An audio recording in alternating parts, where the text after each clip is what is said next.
Oi, tudo bem? Já começou mais um programa. Eu sou a Elga Figueiredo e vou estar com você na próxima hora com muita informação e muita conversa boa. Seja bem-vindo a mais um Elga e Você.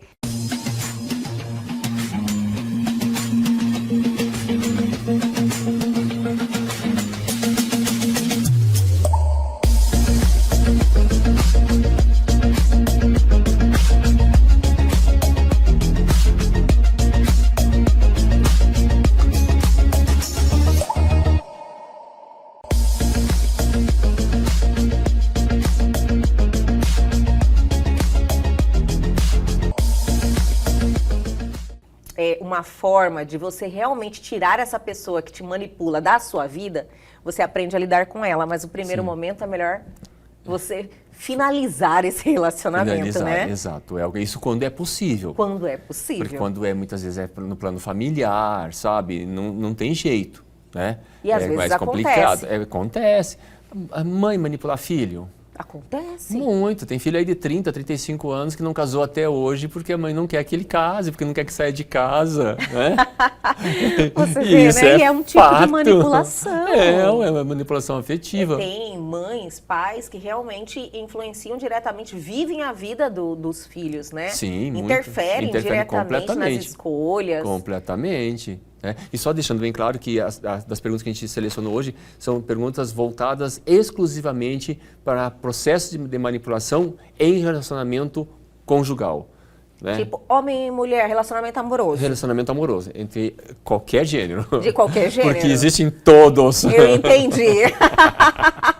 Vamos ser mais claros, né? Todos os gêneros, relacionamento amoroso, essas perguntas têm esse foco, então. Tem esse foco. A gente não vai falar de manipulação familiar ou no serviço, ou entre amigos, né? Entendi. É relacionamento afetivo. Afetivo, parceiro emocional, né? Parceiro. Seja ele qual for. Então, Exato. Vamos lá? A primeira pergunta aqui selecionada que nos enviaram é recapitulando quais são as características de um manipulador. Muito bem, é até bom porque a gente inicia para as pessoas já terem vívido essas características. Em específico, são 3 grandes características, Elga. A primeira, do poder. O manipulador, ele vai dar a última palavra. A última palavra é dele, a última escolha é dele. Vamos sair para jantar, vai comer a comida que ele quer. Vamos assistir um filme, vai assistir o filme que ele quer. Vamos fazer uma viagem, vai ser a viagem que ele quer. É o desejo dele, que precisa ser suprido. Então ele precisa demonstrar esse poder. O segundo é a dominação, que é muito similar do poder e dominar. Ele fica um pouco próximo, Fica muito próximo, mas não é. O dominar é ele subjugar, ele ou ela, tá? Subjugar o parceiro ou a parceira. O parceiro e a parceira está ali para servir ele, para estar ali para que possa atender os desejos e os anseios dele, que respeite ele e tudo mais. Ele não pensa em nenhum minuto no benefício dessa pessoa. Não, o benefício é próprio, Sim. E aí dentro desse processo de dominação tem algumas coisas, algumas subdivisões. Uma, a culpabilização, né? Você é culpado ou culpada pelas coisas que não dão certo na minha vida. Olha só. Sabe, as coisas que dão certo são méritos meus. Sim. Mas se eu for demitido, ou se eu for chamado a atenção, ou se eu passar um processo de vergonha qualquer, a culpa é sua. Sabe? Entendi. Se eu fiquei triste, a culpa é sua de eu ter ficado. Faz o papel de um sparring, né? Tudo vai para ela. Então ele está dominando o ambiente. E ele coloca a outra pessoa como vítima. E a outra pessoa ela se submete tanto a isso que muitas vezes ela ainda acha que a culpa é dela. Olha só. E pior, ela pede desculpa. A pessoa está tão dominada mesmo, Sim. né? Ela acaba reconhecendo que ela é culpada. Olha só, ela acaba aceitando. Aceitando, mas é algo que acontece, e às vezes a gente falando aqui, as pessoas falam, não é tão, assim. É assim sim. mesmo, e acontece com a gente, está acontecendo talvez com você, é muito mais natural isso do que a gente imagina. Só que a gente não quer enxergar algumas vezes, né? Outra característica da dominação, a pessoa, o manipulador, ou a manipuladora, tem dos dois lados, né? Ele vai mentir, ele vai usar de mentira, ele também ele não vai ser claro nas suas colocações, do tipo... Deixa sempre É. Como uma válvula de escape para ele. Vamos viajar para um lugar. Aí chega naquele lugar que a outra pessoa escolheu, vamos dizer que é a praia, mas chegou num dia chuvoso. Eu sabia que isso não ia dar certo, eu tinha certeza. As suas escolhas são sempre erradas. Ele não Você perde a sempre oportunidade de denegrir a outra pessoa, de diminuir forma. A pessoa de alguma forma. Exatamente. Aí como ele não é claro no que ele quer, então ele fica nessa soberba, né? Se der errado, é uma zona de conforto, né? Muito, para ele é muito. Isso enche o ego dele, sabe? Então ele fica muito nessa questão de ficar em cima do muro. Ele não ele não claro. ressalta a pessoa em momento nenhum. Não, ele não consegue ver pontos positivos na pessoa. Né? Olha só. E eu estou falando ele porque muitas vezes a palavra entendeu? manipulador, ele tem mais uma característica. No sentido do homem, né? Independente de gênero. Pode ser homem, pode ser mulher. Humano, ser humano, pode ser humano. E a terceira característica, que é o poder, a dominação, é a de sedução. Normalmente, o manipulador, a manipuladora são pessoas que elas vão ter atrativos para outra pessoa. Então, vai chegar na pessoa, a pessoa já vai estar com um processo emocional, vai estar vulnerável. Então, vai chegar com atrativos, vai encher o ego daquela pessoa, vai estar ali toda de prontidão para aquela pessoa, vai ajudar, vai fazer a comida que a pessoa gosta, vai estar do lado dela se a pessoa não está passando bem, sabe? Aquela pessoa que vai estar ali mostrando esses atrativos. Muitas vezes estuda a pessoa nas redes sociais, hoje que é muito fácil estudar. Qual a cor, estudar a vida de cada um nas redes sociais? Qual a cor da preferência daquela pessoa? Qual a música? Qual o lugar? Qual a comida? Qual a bebida? Né? Aí do nada ele chega lá com uma cesta, com aquela comida que você gosta, com aquela bebida que você gosta. A quem que vai ficar encantado? Entendi. Uma situação dessa fica? Então ele tem esse poder de seduzir, mas é para seduzir, para capturar a presa. Entendi. E depois manter sob seu domínio. Então é um sinal de alerta também. É um sinal de quando alerta. Você se relaciona com pessoas assim que são muito sedutoras, muito é, cativantes, sempre quer te agradar muito. Ligue o alerta. Ligue o alerta. Não estou falando que você fugiu. Que não sempre. Tem pessoas que fazem isso de bom grado, com sabe? certeza. Mas são as principais características dos manipuladores. E essa da sedução, ela ainda traz uma subdivisão que é aquele que faz alienação emocional.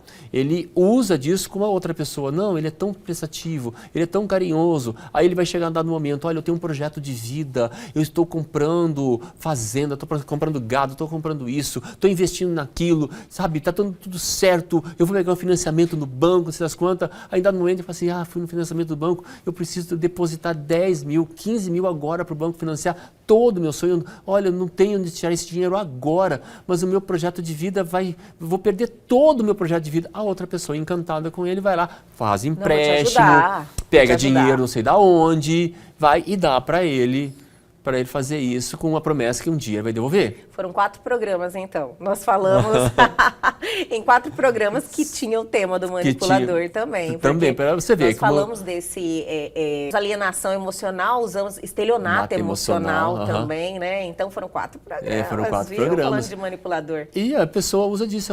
E aí a gente tem vários exemplos, sabe, Elga? Tem, agora por último, na semana passada, uma pessoa aqui do Brasil estava se relacionando com Brad Pitt pelas redes sociais. Brad Pitt. E a pessoa, do outro lado, apareceu a imagem dela. Parecia muito Brad Pitt. Mas parecia. No vídeo? Chegou a fazer vídeo? Parecia porque muito. Porque hoje eles conseguem fazer ele essa... Ele passou 900 mil reais para a pessoa.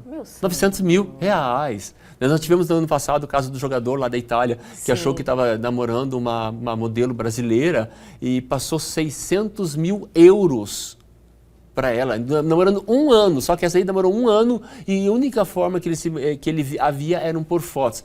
Na atual conjectura do mundo, da internet, um vídeo chamado assim à vontade, né? Nunca fez uma videochamada namorando a pessoa, passou para a pessoa 600 mil euros. Um jogador de um time de expressão de vôlei da Itália.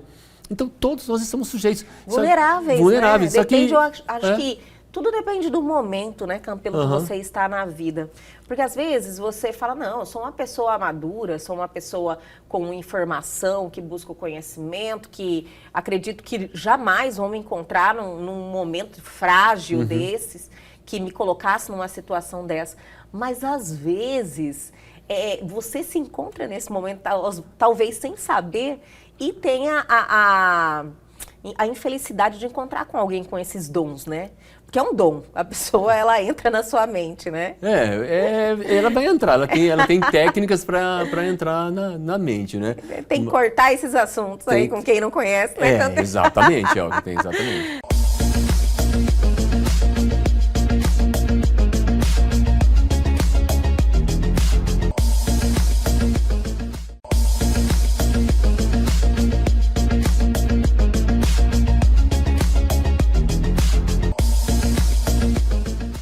Somos o que foi formatado em nossa alma.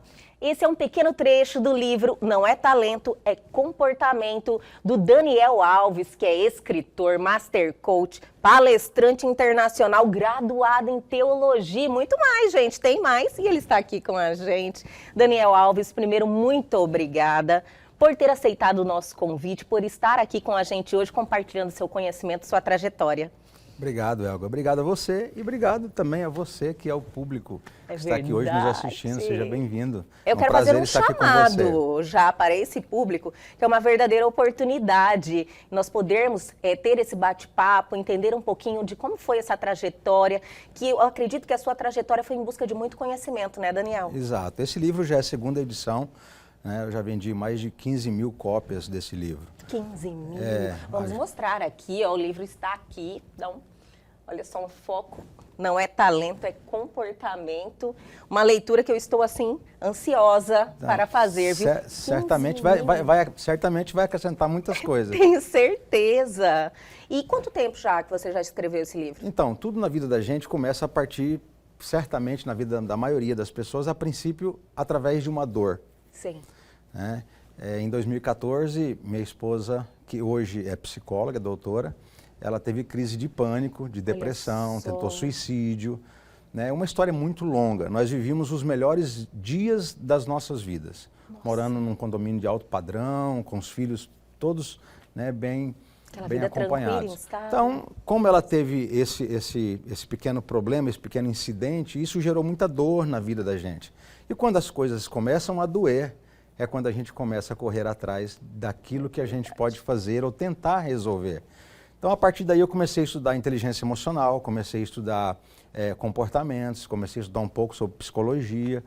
E daí, fui para os Estados Unidos, fiz um Master Coach, fiz o meu backstage na Disney, nos bastidores da Disney.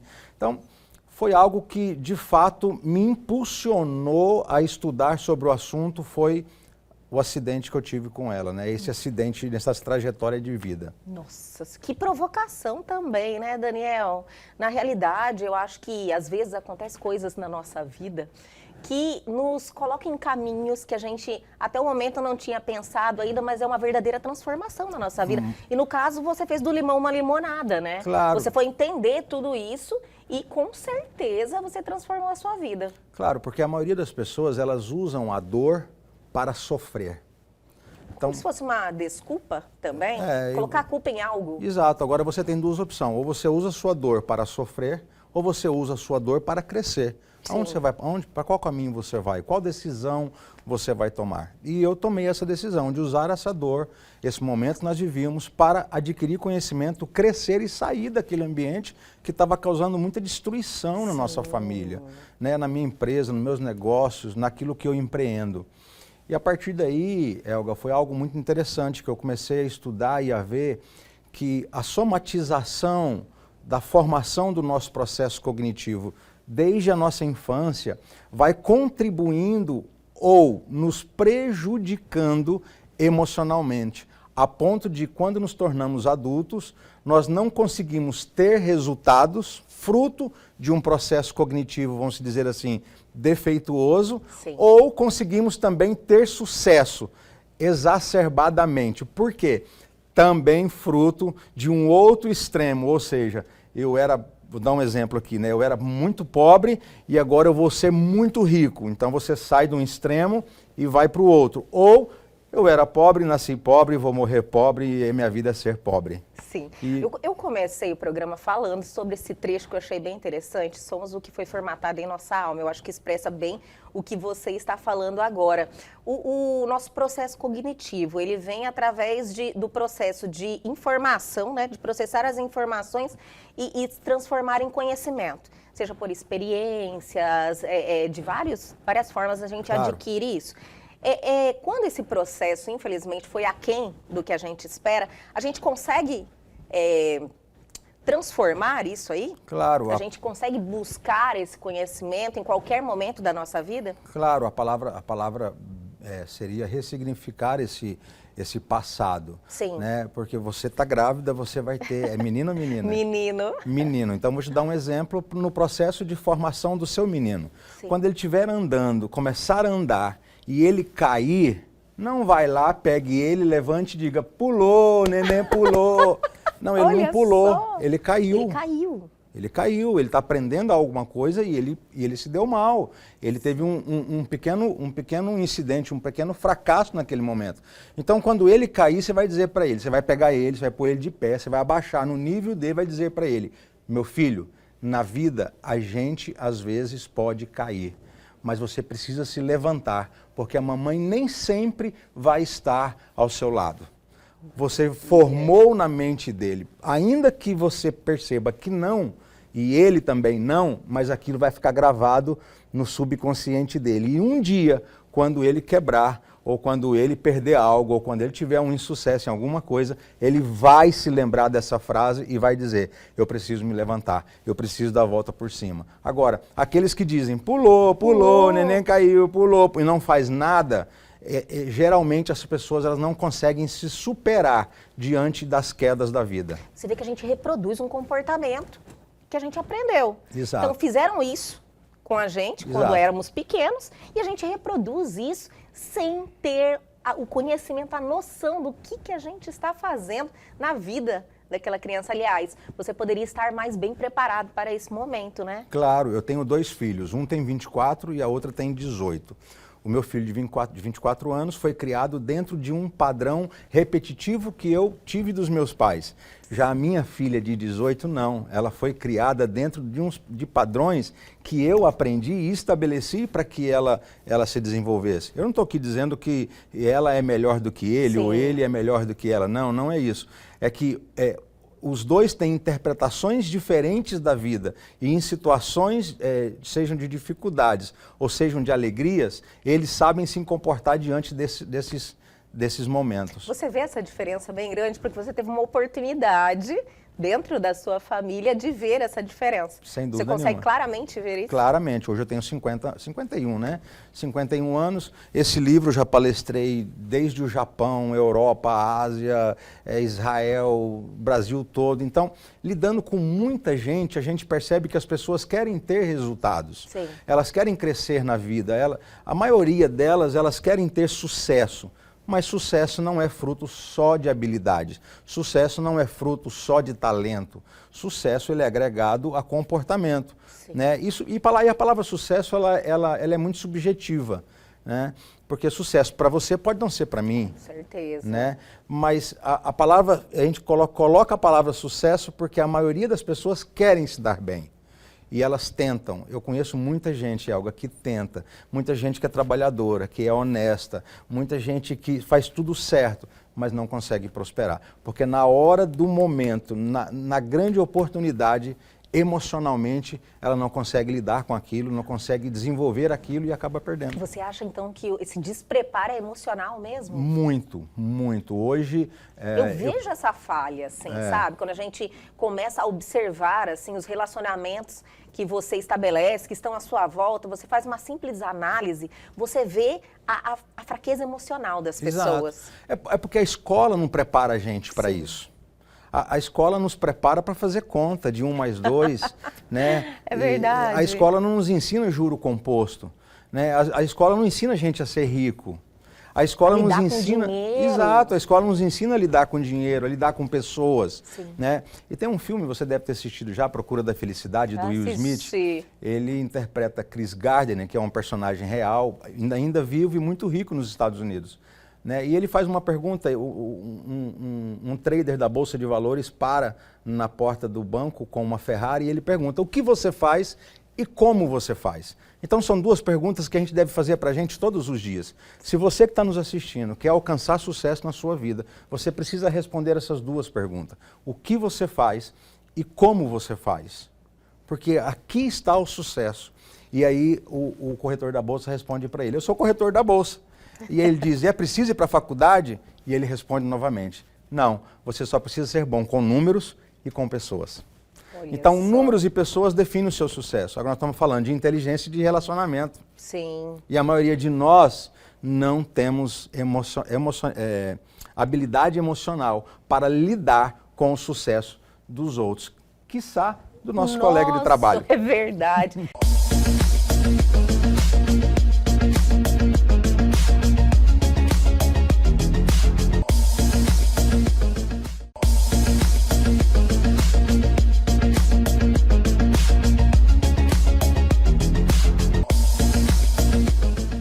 Júlia, você acabou de lançar um livro, que inclusive está aqui, Das Lágrimas que Regam e Nascem as Flores. Só que além de poesia, é algo muito mais profundo. Você aborda a questão, tem violência doméstica, abuso. Eu fiquei muito curiosa para saber como é que foi a criação de tudo isso, de onde nasceu essa ideia, como foi para você iniciar essa obra, quanto tempo? Me conta um pouquinho. Então, eu queria escrever sobre algo que fosse impactar o leitor. Então, eu fui procurando assim na internet, falando com os meus amigos, meus familiares, o que geralmente eles percebem que afeta o dia a dia das pessoas. E todos me relataram casos de abuso, sabe? O abuso no trabalho, que é muito recorrente, o abuso dentro de casa, o abuso no relacionamento. Mas todos sempre retrataram uma relação de abuso, seja em qual forma for. Sim. Então eu pensei que seria bom escrever sobre isso para primeiro as pessoas saberem que elas não estão sozinhas, passando por tudo aquilo.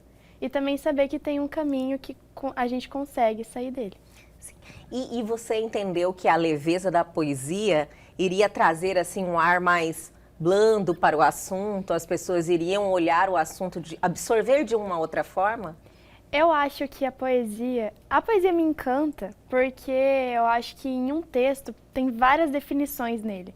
Você lendo, você consegue encaixar ele em várias partes da sua vida, ou de um livro que você leu, Sim. ou de uma situação que alguém próximo a você passou.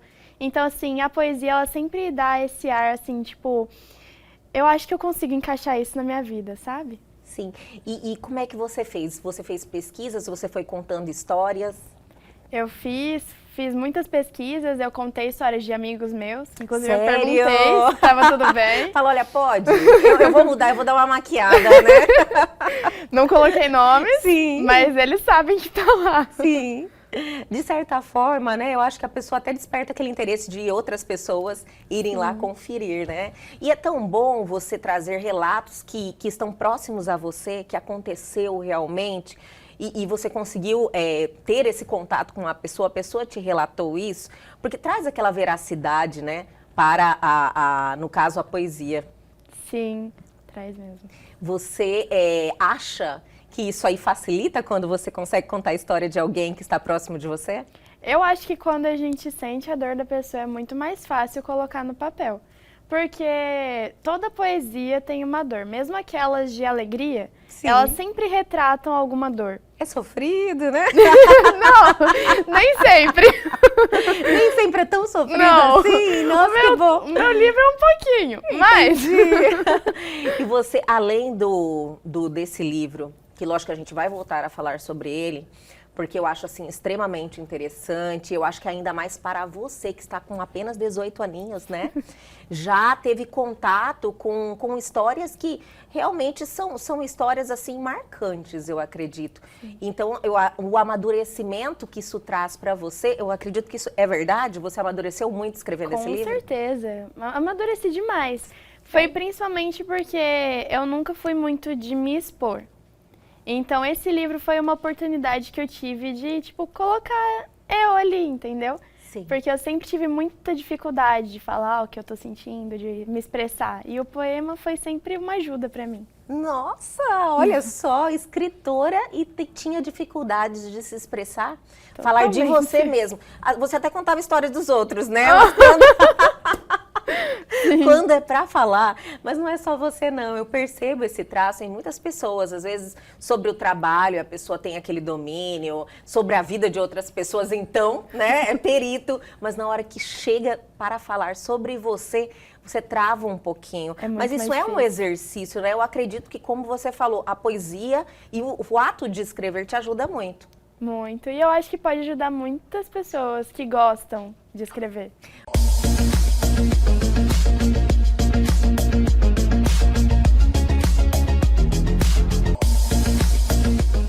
Estomatologia é uma especialidade da odontologia. É uma especialidade, eu não Sim. sabia.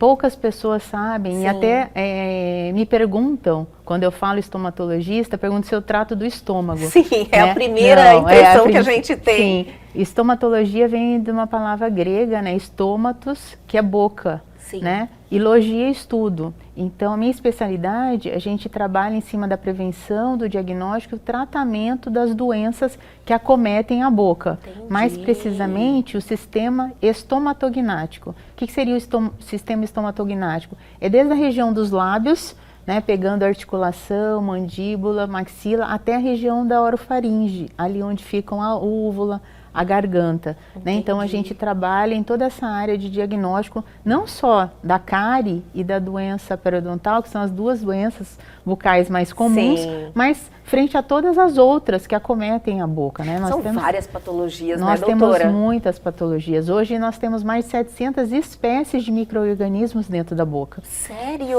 Sério. Então, esses micro-organismos, eles convivem bem lá, mas por causa de alguma... Um desequilíbrio pode originar alguma doença. Então, nós temos bactérias, vírus, né, fungos dentro da nossa boca. E caso aconteça alguma coisa, pode levar a uma candidíase, né, a um herpes, que é muito comum, outras patologias que estão muito comuns, como o papiloma ligado ao vírus, papilomavírus, que é o famoso HPV. É né? verdade. Nós temos hoje mais de 200 subtipos de HPV. Sim. Né? Então, além dele estar ligado, muito comum que as pessoas ouvem falar o câncer de colo de útero, ele pode também estar ligado ao câncer de boca. Olha né? só, ele é uma das principais causas, né, o HPV do câncer de colo do útero. Sim, sim. E ele tem a relação também com o câncer de boca. Sim, um dos subtipos tem relação... É que são com vários, são como a doutora vários, falou, né? São mais de 200 tipos. Então, a estomatologia é uma área muito ampla, complexa, linda, maravilhosa, que precisa exercitar o raciocínio diagnóstico para que muitas vezes a gente consiga estabelecer algumas hipóteses, né? Quando muitas vezes os colegas me encaminham alguns casos, que a gente tem que realmente, eu brinco, virar o paciente de cabeça para baixo para identificar qual é aquela patologia. Muitas vezes ela está ligada a alguma doença sistêmica, né? Então é uma área bem interessante. Que é um sintoma que aparece ali na boca. Sim, muitas vezes é o primeiro sintoma. Sim. Né? E é bom as pessoas terem essa atenção também, Sim, né? com certeza. A gente tem incentivado a população a visitar o estomatologista pelo menos uma vez por ano. Aqueles que têm fatores de risco para diversas doenças, como câncer de boca, e a gente vai falar sobre os fatores de risco, Sim. procurar o estomatologista a cada 6 meses. Olha que importante. É o que a gente sempre fala, é a prevenção, né, doutora? Sim, hoje ainda a prevenção é o melhor caminho, é o melhor remédio, né? Quem previne, cura, né? Porque a gente consegue identificar as doenças precocemente e como os cânceres, na maioria deles, Sim. se você identifica precocemente, as chances de cura e de pouca mutilação e de sequelas são bem menores. Sim. Doutora, agora abordando a questão do Julho Verde, que vocês estão com essa campanha maravilhosa, inclusive a doutora está aqui vestindo uma camiseta muito bonita, por sinal, que tem uma mensagem maravilhosa. Sim. E também representa um apoio que vocês estão fazendo, né? Comprando essa camiseta para ter fundos para essa campanha. Sim, o Julho Verde é uma iniciativa de uma organização da sociedade civil que é chamada ACBG, Associação Brasileira de Câncer de Cabeça e Pescoço. Nossa, tem uma associação. Sim, essa associação, desde 2007, ela vem lutando para instituir o Julho Verde. Nós começamos com essa campanha já tem 7 anos, e nós já estamos então no 7º ano consecutivo. E o ano passado nós conseguimos a aprovação da lei federal instituindo o Julho Verde, a Lei 14.328, que institui o Julho Verde como mês de conscientização do câncer de cabeça e pescoço. Olha, né? Que maravilha! Então, quando a gente fala sobre isso, a gente quer falar sobre diversos tipos de cânceres, né? Então, o câncer que pode acontecer no nariz, na boca, na garganta, na tireoide, que é muito comum entre mulheres, no esôfago, né? Então, a gente chama a população para essa sensibilização do autocuidado, de ir ao médico, de ir ao dentista e fazer esse exame minucioso, né, das partes moles, fazer os exames, porque como a gente tem falado desde o início, né, 50% dos cânceres poderiam ser evitáveis e destes 80%, se tiverem diagnóstico precoce, podem levar à cura.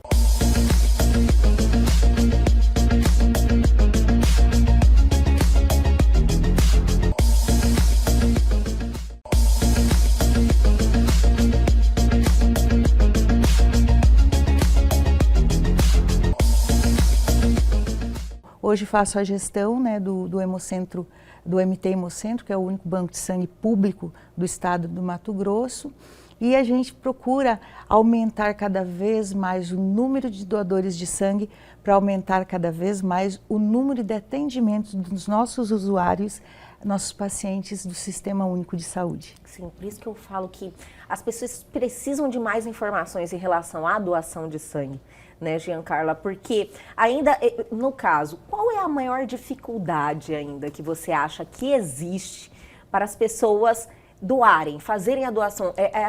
Na realidade, colocar na sua rotina de vida aí, pelo menos uma vez por ano, eu não sei qual é o tempo que você pode doar, quantas vezes no ano, mas você ter essa agenda com o Hemocentro.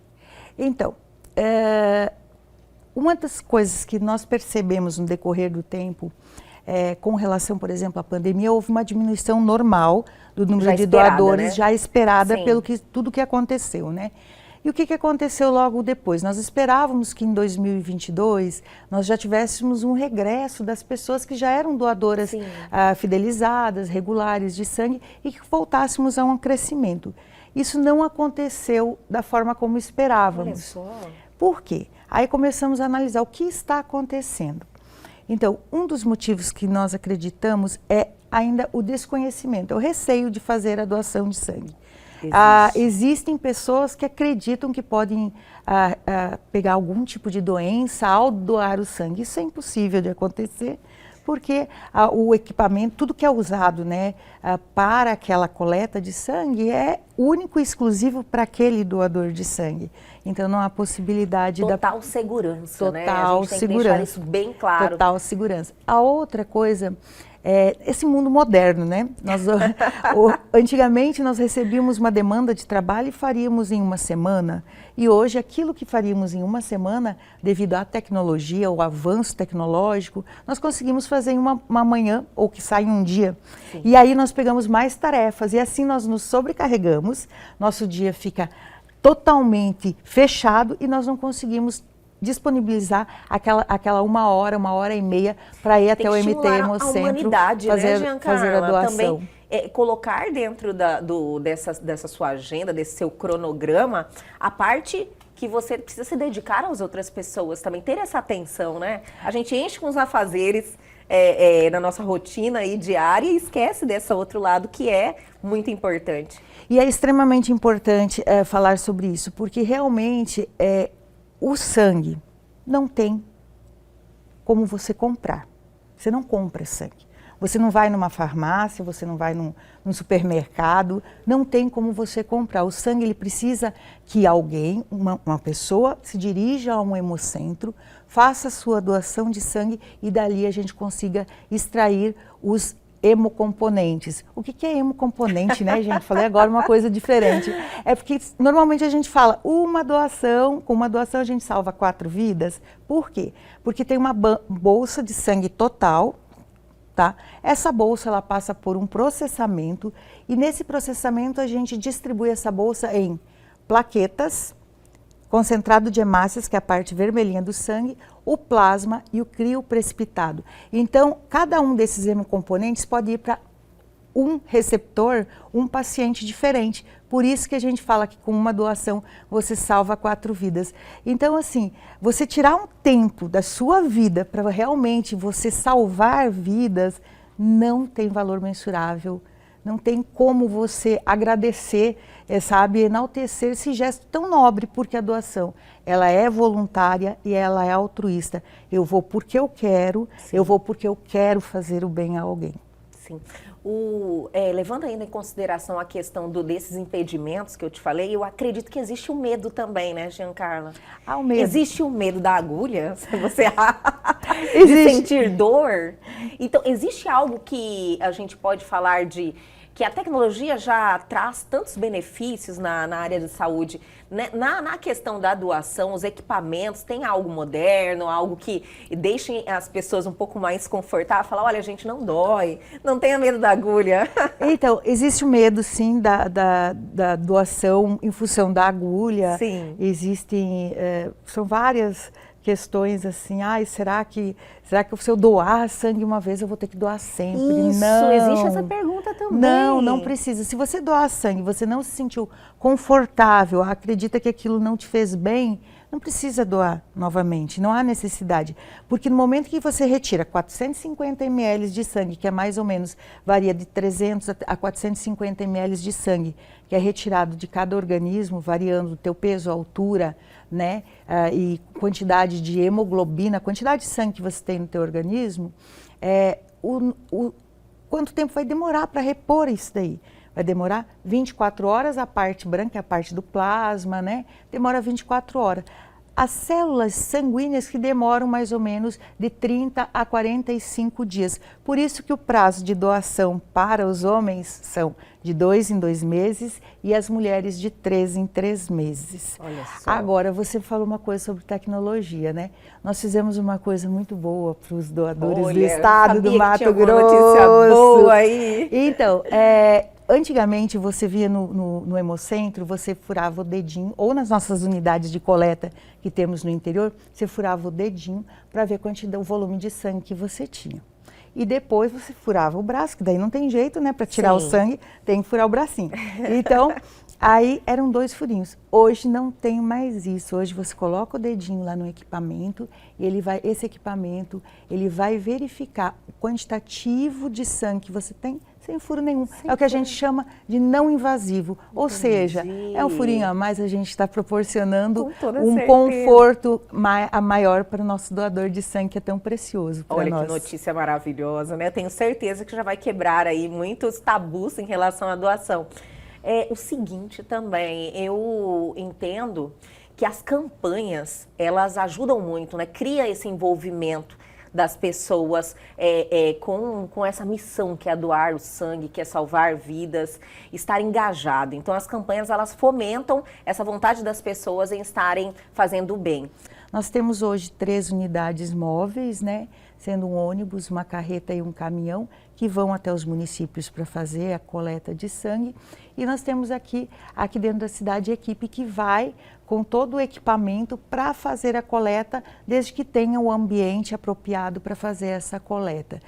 Nós estivemos essa semana na UFMT, estivemos no Sinuelo também, de Várzea Grande, fazendo uma campanha lá com o Rotary. Nós vamos estaremos nessa próxima semana em Pontes e Lacerda, né? Do dia 10 ao dia 13 do 7 estaremos lá fazendo campanha. Estaremos em Cáceres, no Multiação também. Nós estaremos na Assofer. Nós estaremos em Sapezal do dia 24 do 7 a 28 do 7. Estaremos em Barra do Garças, do dia 31 do 7 a dia 4 do 8. Ou seja, tem inúmeras campanhas acontecendo. Sem contar as internas, né? Que tem várias campanhas internas também acontecendo. Né? Sempre. Porque o que nós precisamos? Nós precisamos do doador. Então, o que nós temos que fazer? Dar a acessibilidade. Ir até onde esse doador está. No interior do estado, Elga, nós temos 14 unidades de coleta. Espalhadas, que elas fazem o quê? Elas coletam o sangue, elas processam esse sangue lá e elas distribuem esse sangue para a sua regional. Entendi. E o Hemocentro, o que o Hemocentro faz? Ele é retaguarda hemoterápica, ele realiza todos os exames de triagem sorológica, imunohematológica, porque a gente faz sempre uma bateria de exames a cada doação, para que essa bolsa seja segura, ela esteja liberada para a transfusão. Sim. Então, os exames vêm todos para o Hemocentro coordenador, o MT Hemocentro, e nós realizamos esses exames para todas essas unidades. Aí, essas unidades, elas têm a responsabilidade de cuidar da sua regional. Mas vamos supor que lá precise de um tipo sanguíneo, que o O negativo, gente, o O negativo é o doador universal. O doador universal. E ele está em baixa? Esse nós sempre precisamos estar Sempre com ele precisa. em alta. Por quê? Vamos supor que aconteça algum acidente, Sim. Elga, algum acidente e não consiga saber a tipagem Entendi. sanguínea do paciente. É ele que vai. Então Entendi. é o primeiro sangue de escolha. E também tem as pessoas que precisam de transfusão sanguínea, que são O negativos, elas só recebem dele mesmo. Então vamos imaginar que lá no município de Porto Alegre do Norte, existe uma unidade de coleta e transfusão lá. Vamos supor que eles não tenham esse O negativo lá. Quem que vai fornecer para eles? Nós temos uma unidade em Água Boa, né? É mais próximo, então a Água Boa poderia fornecer. Mas vamos supor que a Água Boa não tenha. Para quem que eles vão solicitar? Para o MT Hemocentro. Então, por isso que nós falamos que nós atendemos o estado inteiro, porque a gente é retaguarda. Uma que fazemos todos os exames para todas as unidades e outra que somos retaguarda, ou seja, faltou alguma coisa, é o MT Hemocentro que manda. Agora, no caso de plasma, crioprecipitado e plaquetas, ainda, principalmente plasma e crioprecipitado, é só o MT Hemocentro quem produz. Nossa. Então, nós distribuímos para o estado inteiro. Tanto instituição pública, privada, todo mundo recorre ao MT Hemocentro? Nós temos dois bancos de sangue privados aqui na capital, certo? Eles atendem ao privado, mas mesmo eles, se precisarem de algum hemocomponente, que eles não tiverem, eles recorrem, Entendi. Porque vida é vida em qualquer lugar. Vida, entendi. Então a gente atende, quando a gente fala atende a todos no estado do Mato Grosso, a gente atende todos mesmo.